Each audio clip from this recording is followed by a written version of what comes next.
I want us to discuss the difference between the nation and the states.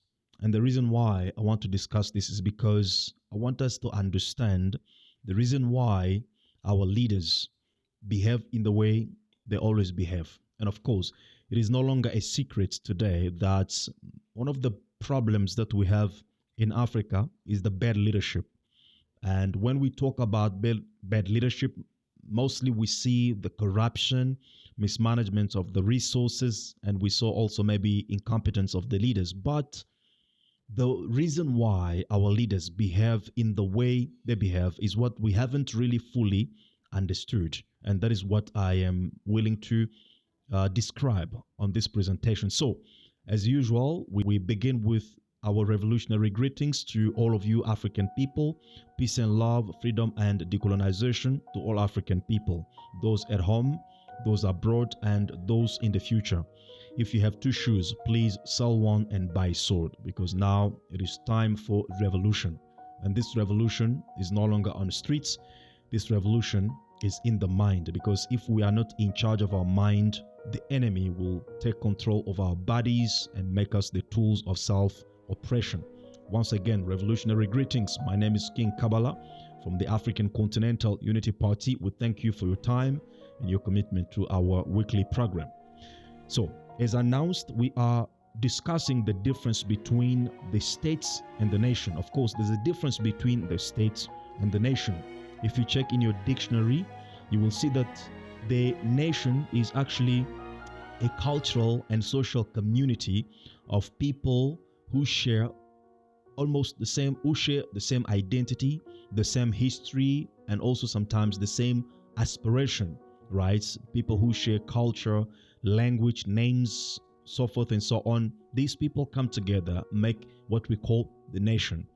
On the other side, the states is actually the instruments or the tools of governance. These are the tools that allow head of states to manage the nation.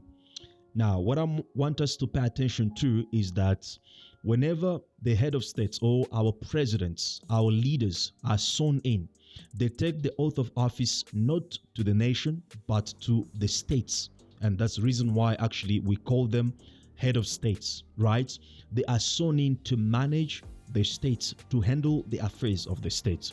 And the problem is, all the states that we have on the continent today are practically colonial projects. They are actually neo-colonialist states that were created to do one important task, which is to facilitate the exploitation of African resources so that those resources can benefit the Western society, which happened to be the former colonial power of Africa, while the African people themselves stay or remain and live in poverty, hunger, malnutrition, the conditions that you know how to describe.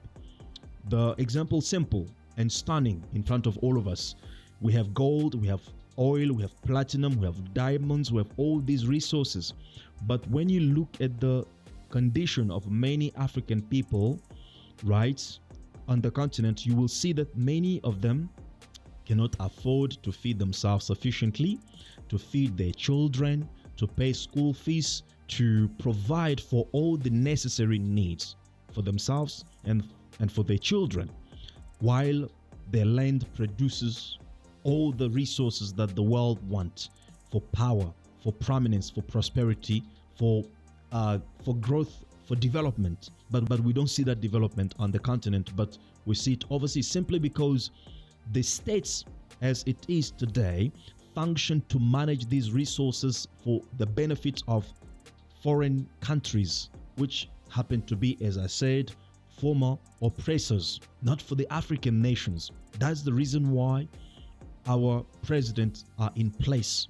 And Thomas Sankara understood this perfectly well when he said in the national anthem of Burkina Faso, which is called Ndintaya, he said that we are fighting against the foreign malice which has metamorphosed itself into neocolonialism and their little local servants. So it means the struggle that we have is not just against the neocolonialism, but it is equally against the little local servants of neocolonialism, as explained by Thomas Sankara. So one way you can look at it, you can look at it through the institutions that the head of states have created on the continent. You can talk about the African Union, you can talk about ECOWAS, you can talk about the East African Community, almost as well. You can talk about SADC. When you consider how these institutions function, you will agree with me that they are the clubs of mutual support for African head of states and leaders.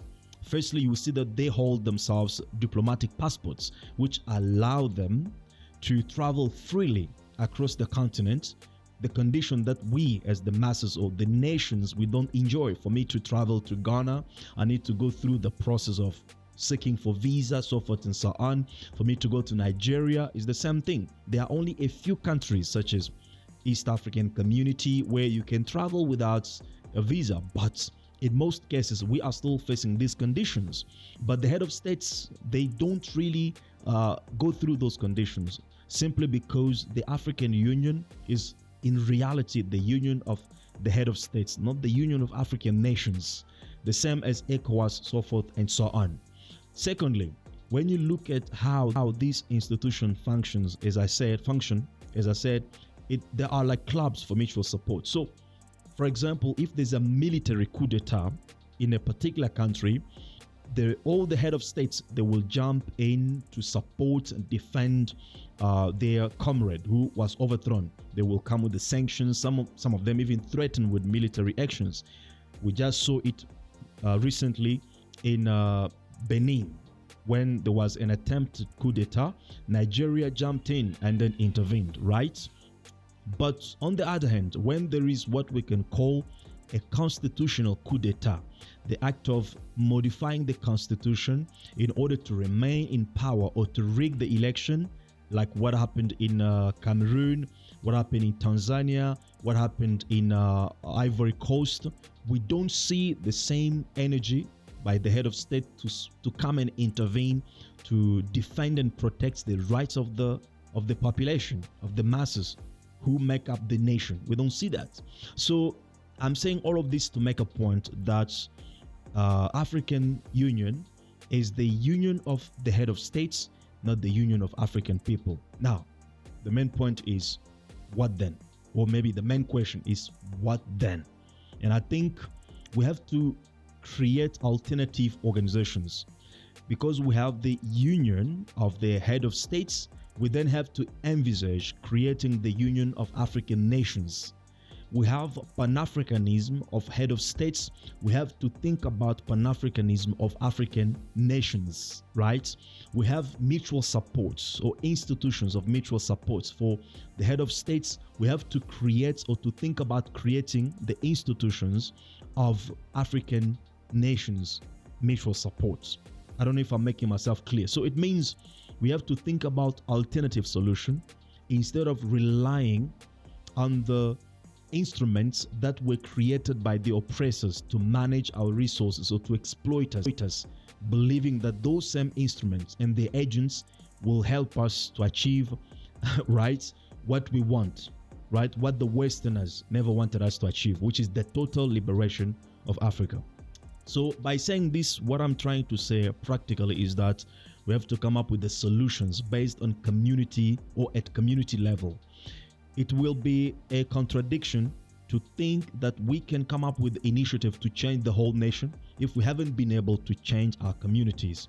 So it means the change that we want, the transformation of Africa, must begin at the community level. We must take charge of our communities, transform them, and that transformation can affect other communities and affect the whole nation, and that process can continue to the point where it generalizes itself on the continent or at the continental level. That's how we'll be able to change the situation. So don't firstly run to become a leader at the upper level there. Firstly, try to see how impactful you are on your own community. All the problems that we have, employment, economy, so forth and so on, how can we tackle them at a community level? This is how we can begin with the solution of the masses or the solution of the nations. So there has to be connection between our different nations, between the nation of Ghana and nation of Nigeria. There has to be institutions that connect these people together. The same with other parts of the continent, so that we can then begin to do for ourselves what others have been pretending to do for us. So I hope with these few words I've made sense to you, and I've explained to you one of the fundamental problems that we have on the continent related to the bad leadership. Why is that possible, and how can we go about eradicating that? So if you like it, please kindly like the video, subscribe to our channel, help us to grow, because this is the voice of the people. So your contribution will make it successful. Peace and love, freedom and decolonization to all African people, those at home, those abroad, and those in the future. We'll see you next time. Bye bye. Thank you.